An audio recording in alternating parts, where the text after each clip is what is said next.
Number one, we will restructure former CCE lessons to reinforce the teaching of moral values. Today's CCE lessons cover both character and values, and also citizenship.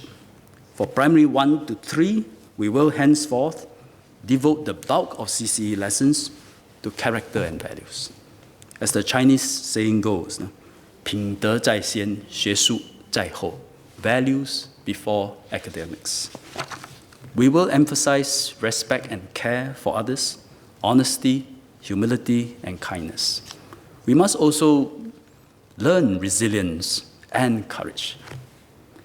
Our children need to learn to stand up against discrimination, against bullying of all kinds, and regardless of who the victim is. Many of these lessons will be taught in MTL for primary 1 to 6, from primary 1 to 6.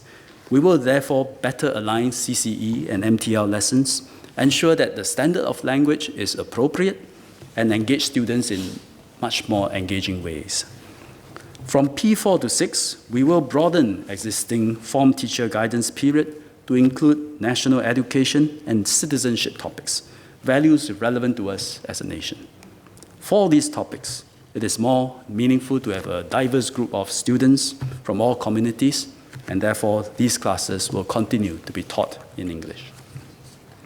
Second change, we will place more emphasis on cyber wellness. We will devote more time and develop more materials to teach this subject, so that students will learn to critically evaluate what they read online, be able to tell genuine news from falsehoods, and not rely on social media likes for validation. They need to be able to say no to bad influences, protect themselves from cyberbullies and predators. Several secondary schools, in fact 11, have piloted the new CCE curriculum on cyber wellness. I visited one of them, Newtown Secondary, and observed a class on the topic of cyberbullying. This was conducted via a video case study, and students were asked at every juncture of the story, you vote, and then you decide how the story will unfold. This is one way we are using more authentic scenarios, immersive modalities, and giving students more voice and agency to bring CCE to life, not just for cyber wellness, but for all aspects of CCE. Third change, the CCE curriculum will have greater focus on mental wellness, which is closely related to cyber wellness.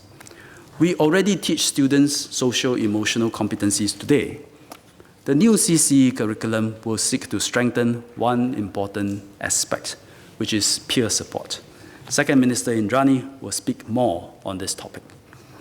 Fourth, we will expand our efforts to engage secondary school students more actively on contemporary issues through the CCE lessons. This is already done today. We will explore more topics, find ways to engage students more deeply, and increase the frequency of these lessons to at least once a fortnight.